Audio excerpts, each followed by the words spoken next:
Shema Yisrael Yahweh Elohim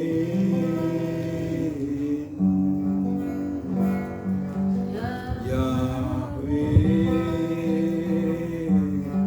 Echad Baruch Shem Kevon Malkuto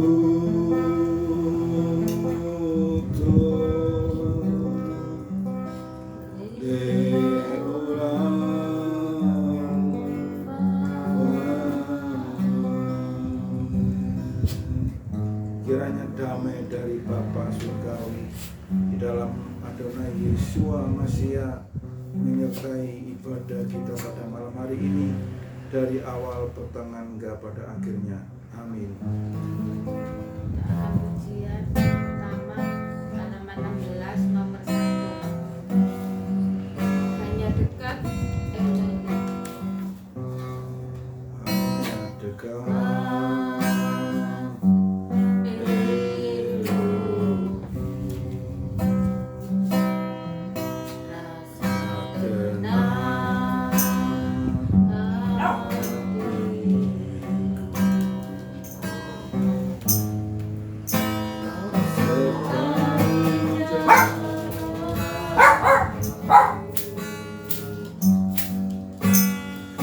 panjang hidup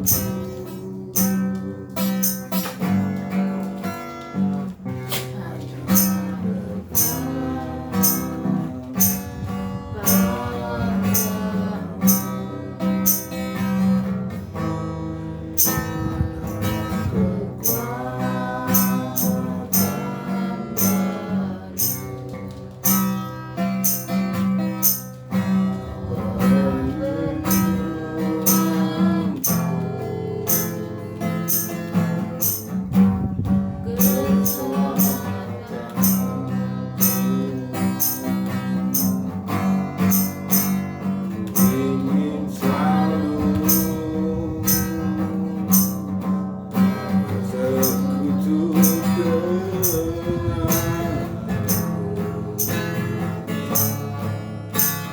nikmati hadiratmu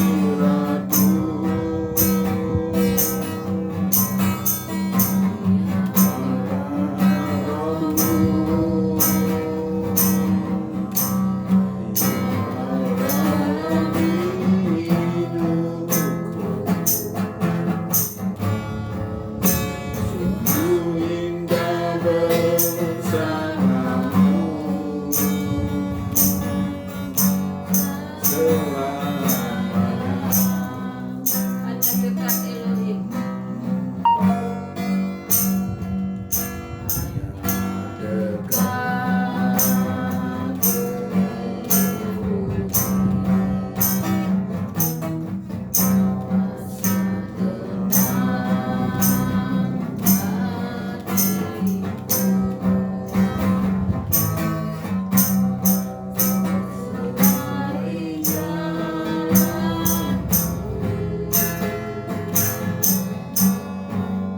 Panjang hidup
Terpujilah namamu ya Bapa Yahweh, ditinggikan dan diagungkan Engkau ya Bapa.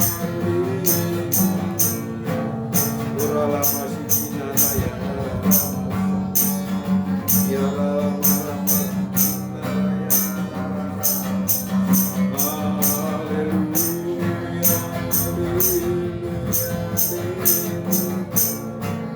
dipermuliakanlah Engkau ya Tuhan, diberkatilah Kau di tempat yang maha tinggi. Terpujilah namamu ya Bapa Yahweh, diagungkan dan ditinggikan Engkau ya Bapa. Haleluya. Tidak ada nama yang berkuasa selain nama Engkau ya Bapa Yahweh. Haleluya, haleluya. Ya Rama Sikinara ya Rama, ya Rama ya Rama.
Haleluya, Bapa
sharingnya puji Bapak Yahweh. Lama ndak pernah naik panggung dan naik mimbar ya. Naik panggung ada mimbarnya. Saya pikir meledek gitu, ndak meledek, tapi kami sosolen. Nah itu masalahnya di situ, tetap kami sosolennya ini yang gak hilang-hilang. Selamat pagi keliru, selamat malam. Waduh. Selamat siang. Selamat siang, masih keliru-keliru di situ. Ya puji Bapak Yahweh, berikan hikmat, pertolongan dan kemampuan sehingga dapat menyelesaikan khotbahnya pada minggu kemarin. Dan khotbah tersebut bisa menjadi berkat bagi jemaat yang mendengarkan. Saja kesaksiannya, terima kasih. Kita akan lanjutkan memasuki firman. Kita pujian halaman 17 nomor 1.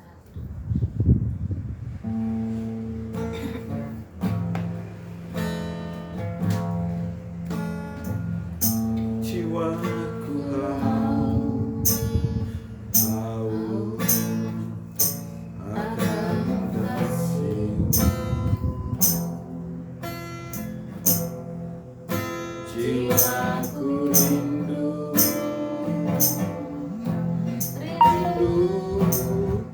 akan firman-Mu. Siramnya taman hati, ku yang kering.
Terima kasih Bapak Yahweh atas penyertaan Bapak dalam ibadah persekutuan kami malam hari ini.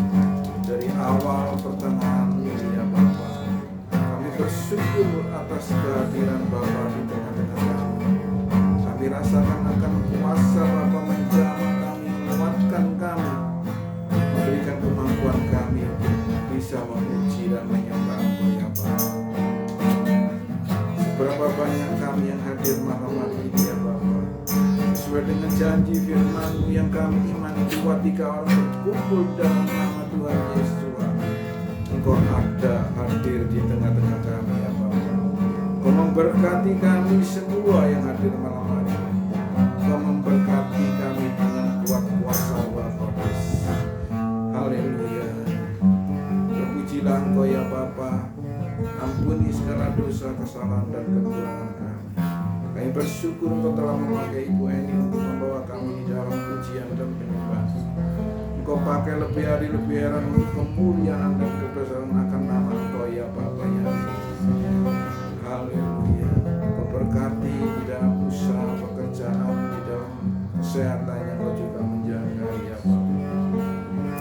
Engkau Ibu Maria Dawati ya Tuhan, senantiasa setia juga bersama-sama dengan kami dalam kami bersekutu. Tuhan juga memberkati, memberikan pertolongan di dalam setiap pergumulannya.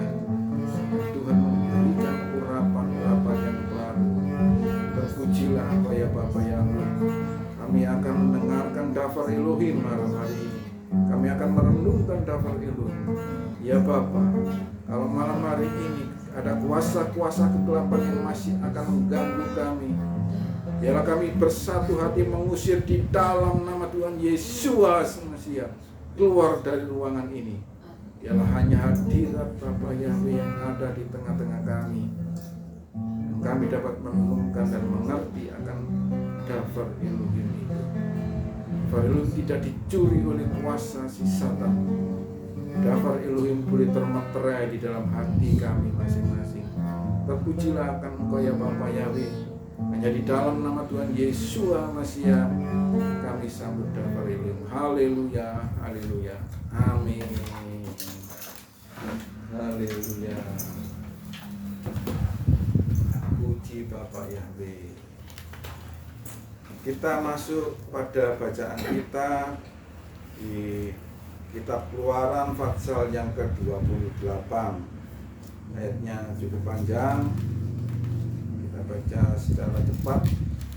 Keluaran 28, seperti biasa saya baca ayat 1 sampai yang kelima dan seterusnya secara bergantian.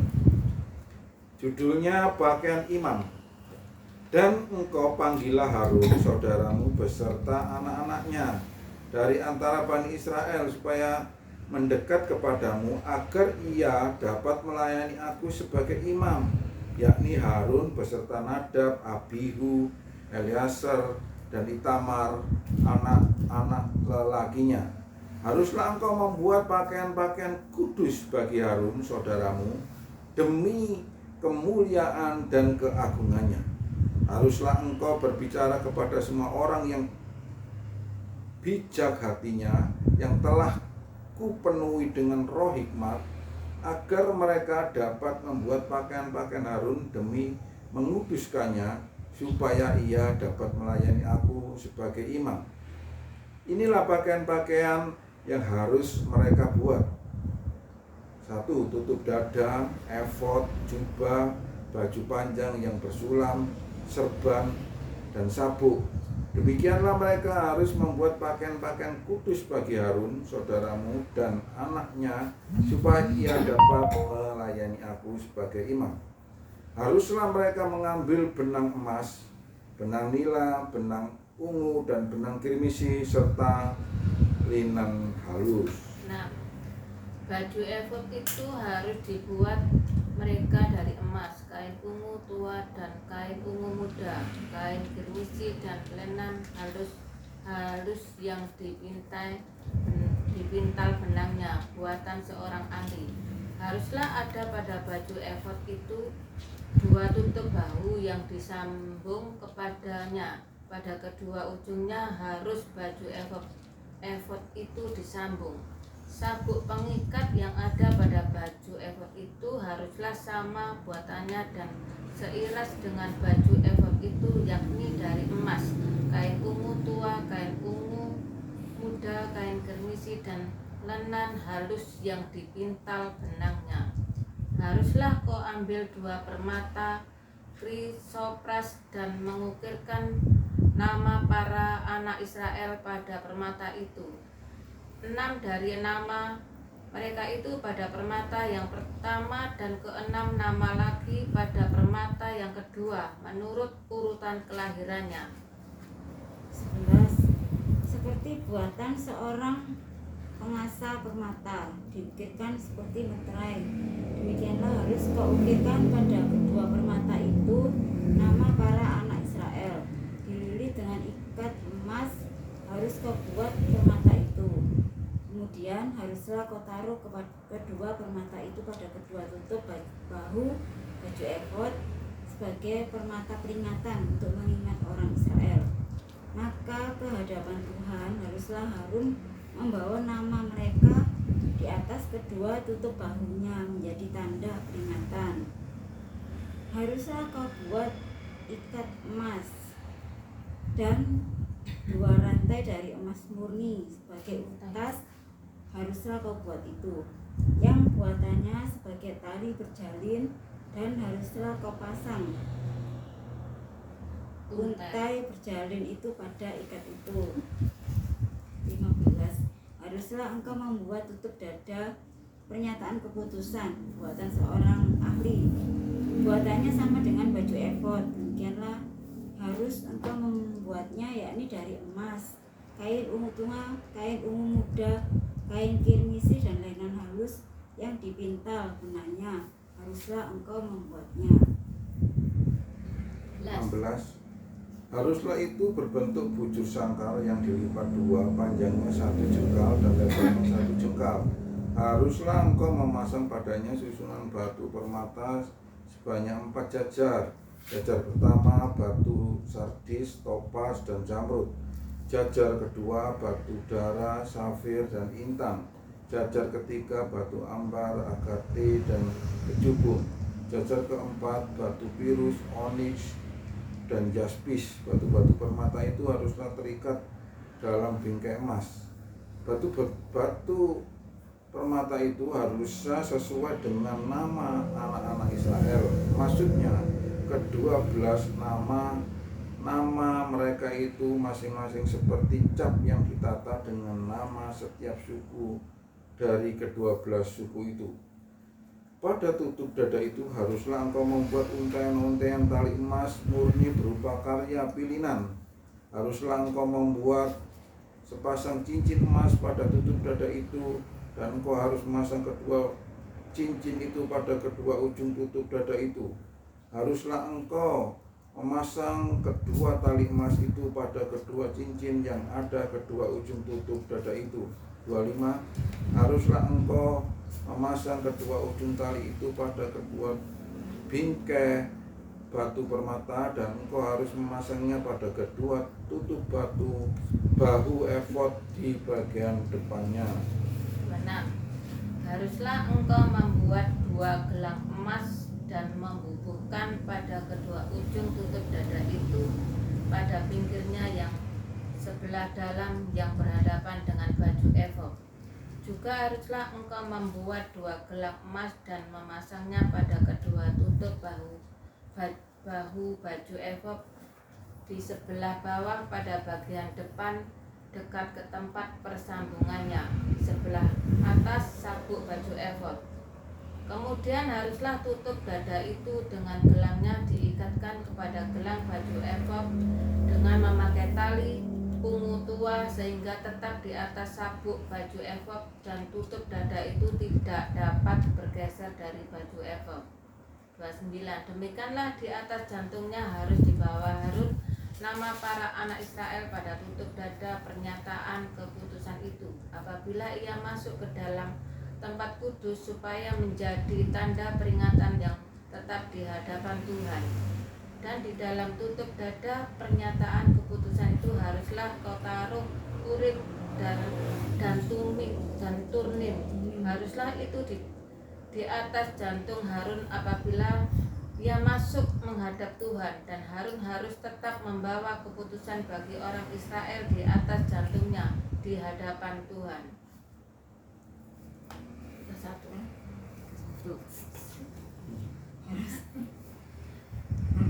Haruslah kau buat gamis baju efod dari kain ungu tua seluruhnya.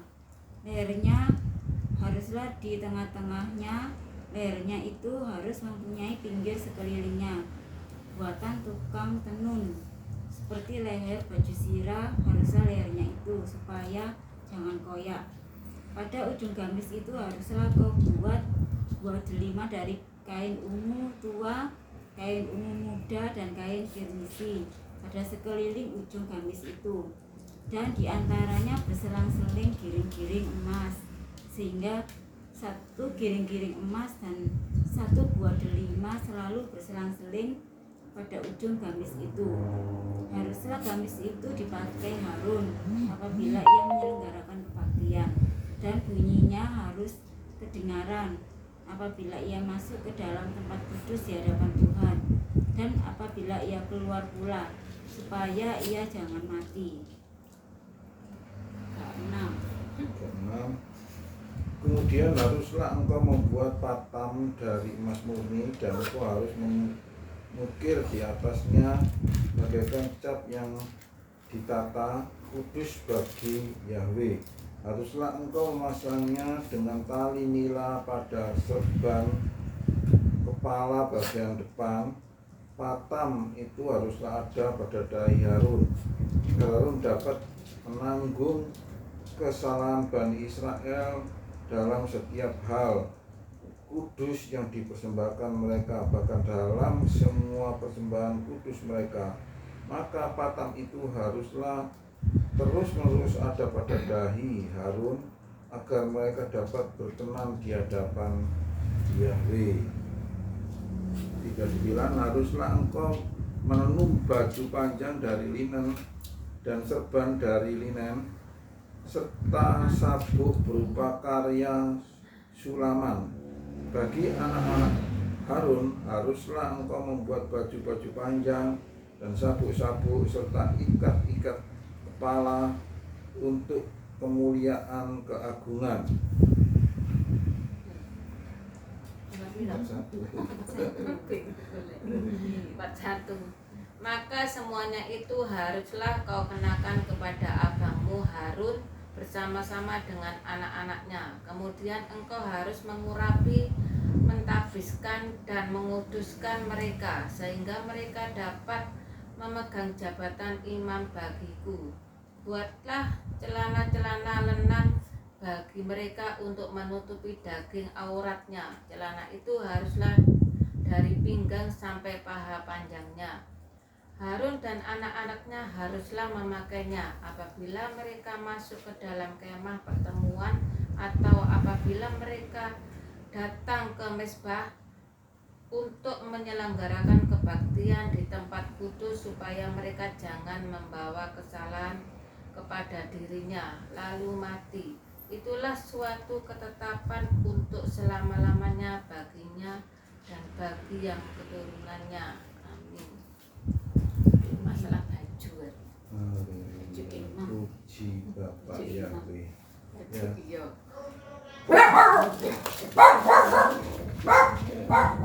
Ini ayatnya bagian terakhir, coba kita perhatikan. Itulah suatu ketetapan terus-menerus baginya dan keturunan sesudahnya. Jadi peraturan dan ketetapan yang ditetapkan oleh Bapak Yahweh untuk pakaian, ya, pakaian ibadah, khususnya untuk para Wanita. para imam ini, ya, untuk para imam tidak sembarangan, ada pakaian khusus, pakaian identitas. Jadi Bapak Ibu Saudara yang dikasihi oleh Bapak Yahweh, kalau kita perhatikan bacaan kita malam hari ini, begitu sangat detailnya Bapak Yahweh ini memanggil Musa.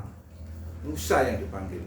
Musa, sini, aku mau ngomong kepadamu. Nah, seperti itu ya.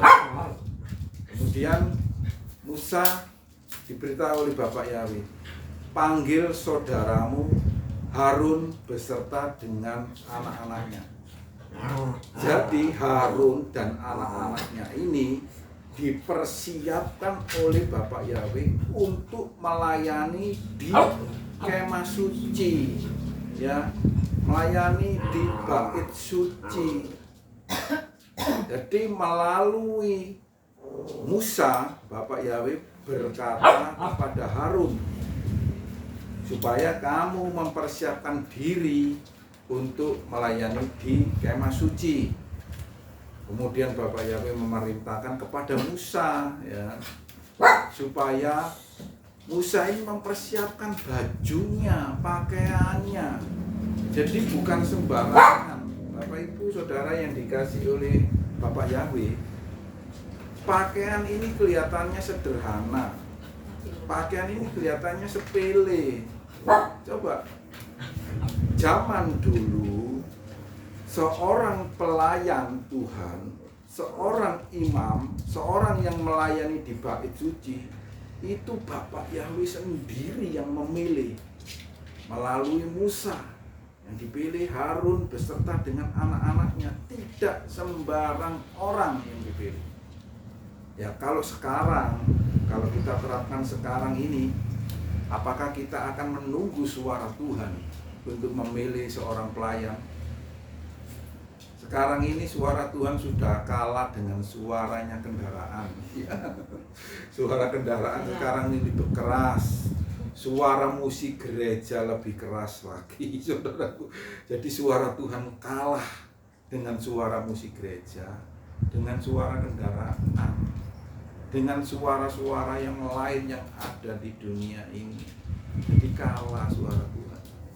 Terus apa yang dilakukan untuk masa sekarang ini sebagai penilaian untuk memilih seorang pelayan-pelayan Tuhan? Itu kita kembali ke perjanjian baru.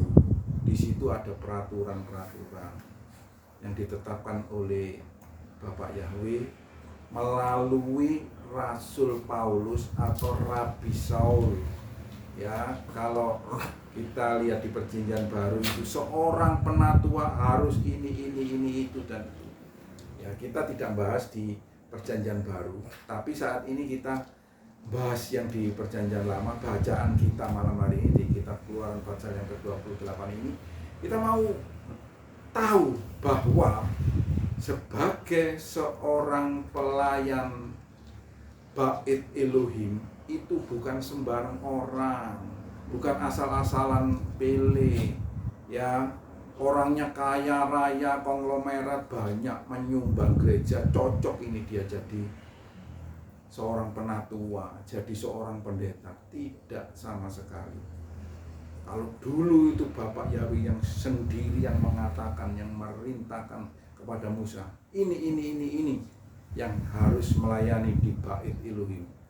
Kalau sekarang ini, ingat Bapak Ibu Saudara yang dikasihi oleh Tuhan, saudara sebagai seorang gembala sidang untuk memilih penatua, memilih majelis, jangan melihat karena orang tersebut nyumbang gereja begitu besar miliaran terus kemudian Anda pilih menjadi seorang majelis dan penatua.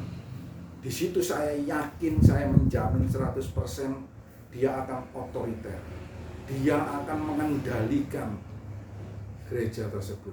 Sampai pendetanya pun saya yakin kalah dengan konglomerat tersebut karena dia seorang penyumbang yang besar. Hati-hati Bapak Ibu Saudara sekalian yang seorang gembala sidang, seorang pendeta. Ingat, kita tidak mendengar suara Tuhan langsung seperti yang tertulis di dalam kitab Keluaran pasal 28 ini. Tetapi ketika masa sekarang ini, tetapkan sesuai dengan peraturan yang ada tertulis di kitab Perjanjian Baru yang ditulis oleh Rabi Shaul atau Rasul Paulus. Di situ ada ketentuan-ketentuannya.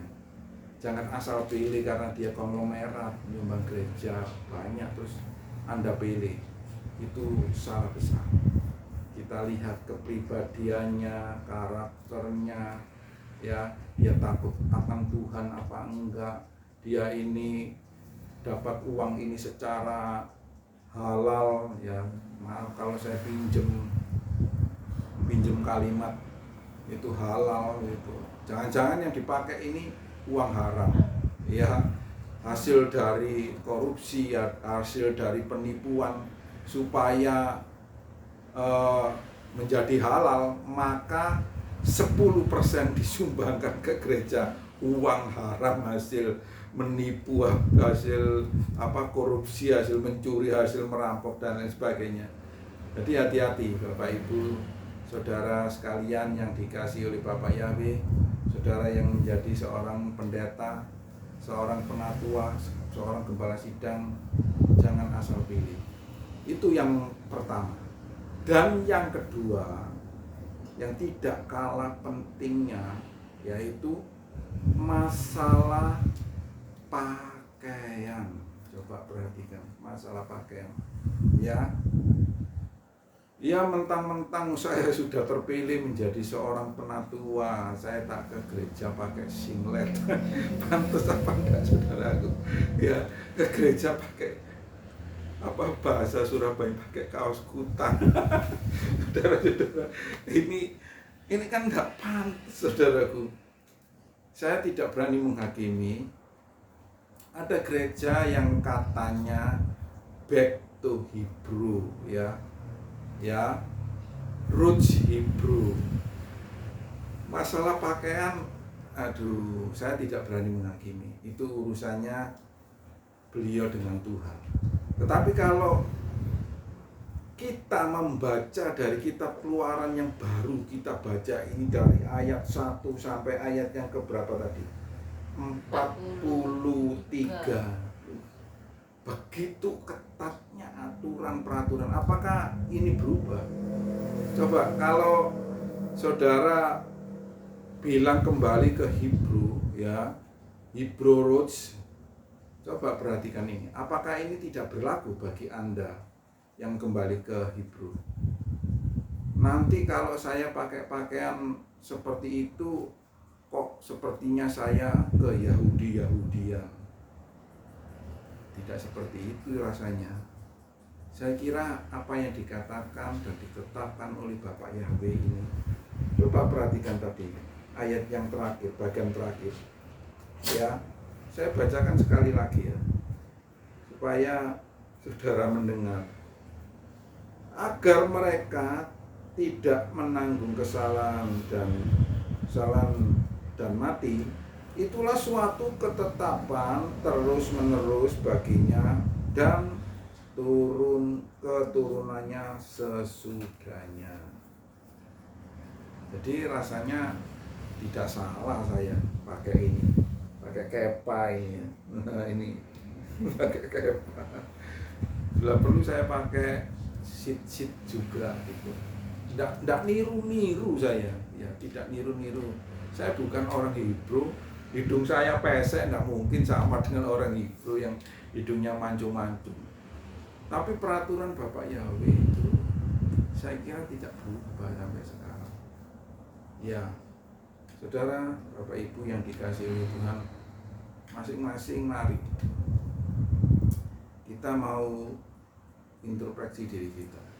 Ya, paling tidak ketika kita ini ada di Kehilat, apalagi kita ini sebagai pelayan-pelayan Tuhan,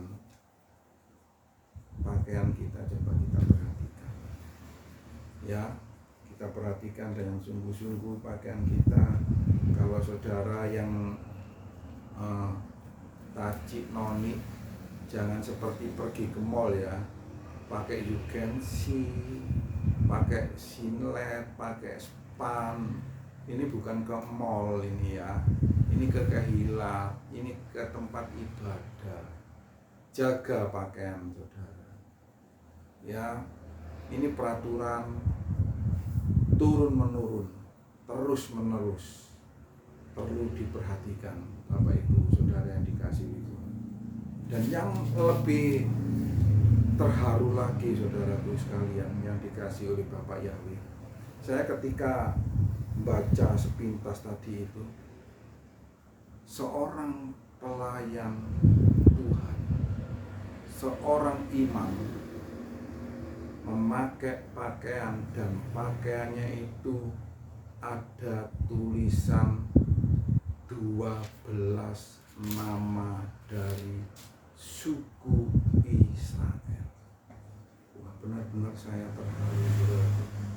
Saya benar-benar rasanya kepingin menangis. Saya menahan diri saya itu. Itu kasihnya Bapak Yahweh itu yang sangat luar biasa. Ini kan sudah melewati masa-masa di mana Bapak Yahweh dikecewakan oleh ke-12 suku. Ya, sudah dilewati. Dari kitab Keluaran pasal pertama sampai sekarang kita masuk di kitab Keluaran pasal yang ke-28. Itu di pasal-pasal sebelumnya kisahnya sungguh menyakitkan ke-12 suku Israel. Tapi apa yang dikatakan dan ditetapkan oleh Bapak Yahweh itu tidak pernah berubah. Bapak Yahweh menetapkan 12 nama, 12 suku Israel ini sampai disuruh nulis di dalam baju imam supaya mengingat bahwa Bapak Yahweh itu tidak pernah mengingat dosa dan kesalahan mereka. Bapak Yahweh menetapkan 12 suku dipilih ini dan ditetapkan sampai Bapak Yahweh nanti datang lagi yang kedua kali melalui Tuhan Yesus. Nama itu tetap tertulis, ya, tetap tertulis. Sungguh saya sangat terharu. Bapak Yahweh benar-benar melupakan segala tindakan perbuatan yang benar-benar mengecewakan, itu dilupakan semuanya. Dia tetap mengingat dan menetapkan 12 nama suku itu supaya ditulis. Perhatikan berapa kali dikatakan di sini tadi. Tidak satu kali, beberapa kali diingatkan Musa ini supaya kamu jangan lupa menulis ke-12 nama-nama mereka itu masing-masing seperti yang tertata dalam setiap suku dari ke-12 suku itu. Haleluya, puji Bapak Yahweh. Inilah kasih Bapak Yahweh yang sungguh sangat luar biasa terhadap bangsa kita. Oleh karena itu salah besar kalau saat ini saudara-saudara membenci, ya, saudara membenci, memusuhi, mengutuki bangsa pilihan dari Bapak Yahweh. Bapak Yahweh itu sudah dikecewakan begitu luar biasa oleh mereka, tapi Bapak Yahweh tidak pernah melupakan mereka. Namanya 12 suku itu tetap ditulis, bahkan itu ditulis di baju ibadah mereka. Luar biasa. Oleh karena itu Bapak Ibu Saudara yang dikasihi oleh Tuhan, saya ingatkan kembali, jangan sekali-kali memusuhi, ya, mengutuki bangsa pilihan dari Bapak Yahweh itu. Baik itu yang Kristen maupun non-Kristen, jangan sekali-sekali memusuhi dan mengutuki bangsa pilihan dari Bapak Yahweh. Apalagi kita ini sebagai bangsa goyim, orang asing, orang luar. Hendaklah kita ini justru memberkati bangsa pilihan dari Bapak Yahweh itu, supaya hidup kita juga diberkati. Haleluya, puji Bapak Yahweh. Bila kita boleh mengucap syukur malam hari ini, kita boleh diingatkan oleh Daftar Elohim di dalam bacaan kita kitab Keluaran ini, bahwa Bapak Yahweh itu kasih-Nya sungguh sangat luar biasa. Dia tidak mengingat dosa-dosa dan kesalahan 12 suku yang Dia pilih itu. Dia tetap mencatat, menulisnya, bahkan di baju untuk ibadah, baju yang sakral tersebut ada tertulis nama-nama dari ke-12 suku itu.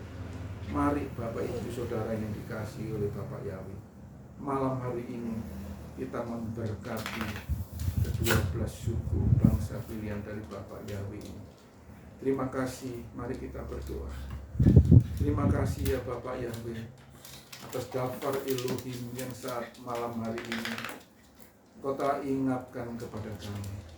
Malam hari ini ya Bapak Yahweh, sungguh kami terharu kasih-Mu yang sungguh luar biasa. Dan kami sebagai bangsa lain, bangsa asing, orang-orang goyim, mendapat anugerah dan kasih karunia. Karena kasih-Mu yang begitu besar ini, kami boleh diingatkan supaya kami juga memberkati bangsa pilihan-Mu ya Bapa, supaya berkat itu juga mengalir di dalam kehidupan kami. Kasih karunia dan anugerah-Mu itu boleh melimpah juga mengalir di dalam kehidupan kami masing-masing sebagai bangsa goyim, orang asing ini. Terima kasih Bapak Yahweh atas kasih-Mu, atas pengorbanan-Mu di atas kayu salib yang telah menebus dosa-dosa dan kesalahan kami dan pelanggaran-pelanggaran kami sebagai orang asing ini ya Bapa. Terima kasih ya Tuhan Yesus. Terima kasih atas pengorbanan-Mu ya Bapa. Ialah firman Tuhan yang boleh kami dengar bersama-sama, boleh tertanam di dalam hati kami masing-masing, supaya kami ini menjadi orang yang dipilih untuk menjadi orang-orang percaya ini oleh karena kasih karunia ini dapat memberkati bangsa pilihan-Mu itu ya Bapa Yahweh. Terpujilah akan nama Engkau ya Bapa. Ampuni segala dosa, kesalahan dan pelanggaran kami kalau selama ini kami memusuhi, mengutuki, mengucilkan bangsa pilihan-Mu itu. Dalam melalui daftar Elohim ini mengingatkan kami sehingga kami ini boleh menjadi orang-orang yang takut dan taat akan Engkau ya Bapa. Terpujilah akan nama Engkau ya Bapa Yahweh. Dalam nama Adonai Yeshua Masiah kami berdoa, kami mengucap syukur. Terpujilah Engkau ya Tuhan. Haleluya, haleluya, amin. Puji Bapa Yahweh. Kita akan masuk ke kelas syafaat. Saya akan berdoa untuk bangsa dan negara, untuk